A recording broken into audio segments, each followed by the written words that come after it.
Radio Escolar do Colexio Torre na Illa de Arousa.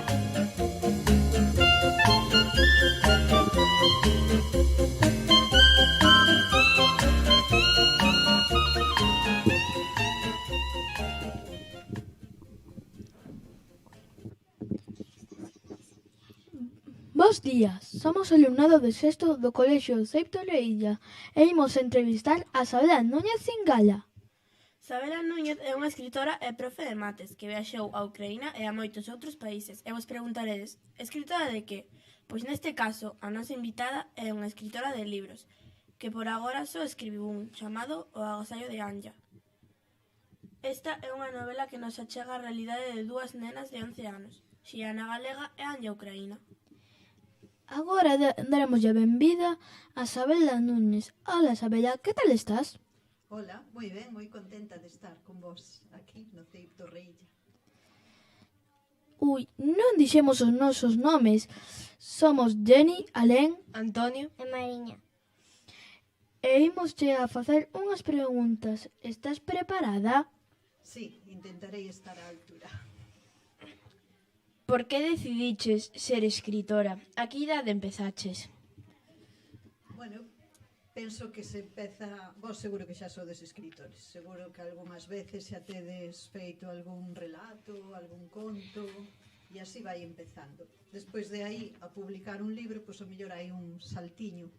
E no meu caso, pois foi un pouco casual. Non tiña pensado escribir un libro cando xurdiu esta historia, saída dunha vivencia persoal, que ao final acabei poñendo por escrito. Se volveras a ser pequena, que elixirías? Ser Anya e que che regalen algo sentimental, como un trébol e un poema, ou que che regalen moitas cousas materiais? Por que? A min penso que me gusta máis Anya, pero mellor me gusta Anya desde a miña postura de persoa adulta. Supoño que se me vexo de pequena, pois sería moi tentador querer moitos xoguetes, unha tablet e máis xigas e patíns e todas estas cousas como quería Xiana.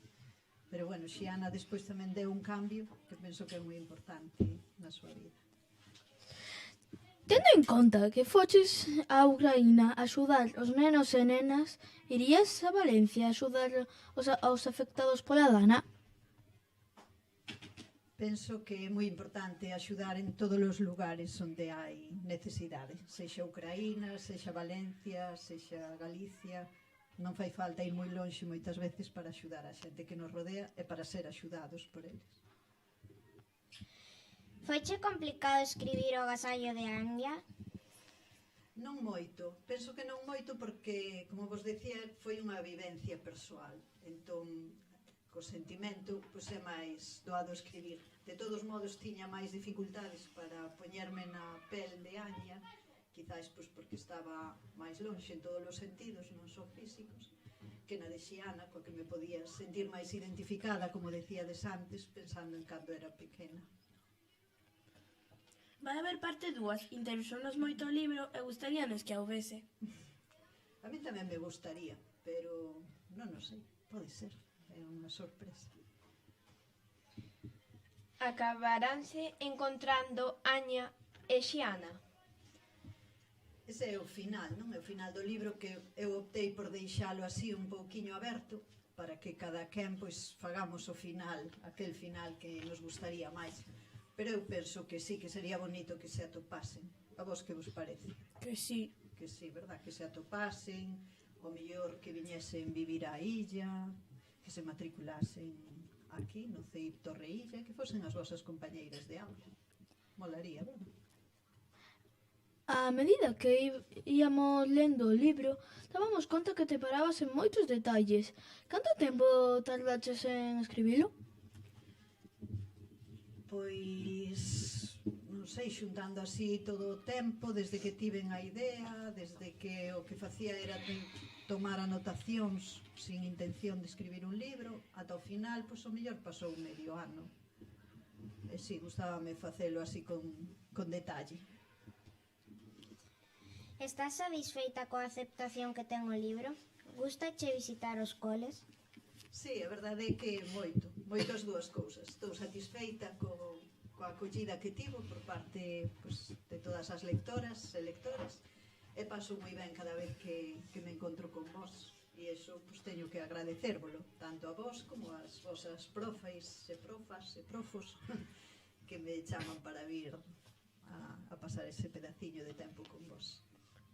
Xa sabemos un pouco como se che ocurreu o libro, pero gustaríanos saber se está basado en feitos reais ou houbo algunha nena que te inspirou para a persoaxe de Anya e Xiana. Sí, baseado en feitos reais, totalmente.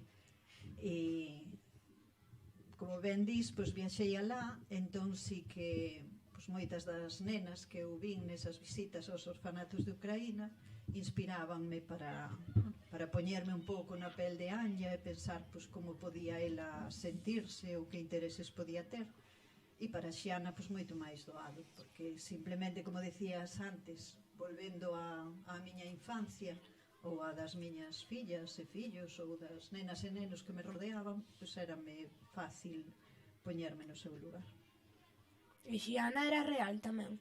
Sí, Xiana eu penso que pode ser, bueno, pois calquera das nenas galegas de 11 anos, non moi lonxe de vos, seguro que hai Xianas. O sea, unha meniña random. Sí. Cal foi a inspiración para compoñer a historia que se recolle no libro? Está relacionada con a explosión da central nuclear de Chernobyl? Está baseada en feitos reais? Sí, está todo relacionado. O sea, ese feito histórico, pois quixeno meter de algunha maneira, cando, bueno, como vos ben sabedes, Sasha, o irmán de Anya, pois visita Barcelona para repoñerse pois, das consecuencias da explosión desa central nuclear. Eso quixeno meter tamén no libro. Con isto conclúe a entrevista de hoxe con Sabela Núñez Cingala, autora do libro Agasallo de Anya, que estivo co alumnado de sexto. Moitas grazas por estar con nós, resolver as nosas dúbidas e escribir este maravilloso libro. Esperamos que poidas voltar ao vindeiro curso para que as nosas compañeiras e compañeiros disfruten tamén da túa compaña. Ata sempre! Moitas gracias a vos. Chao.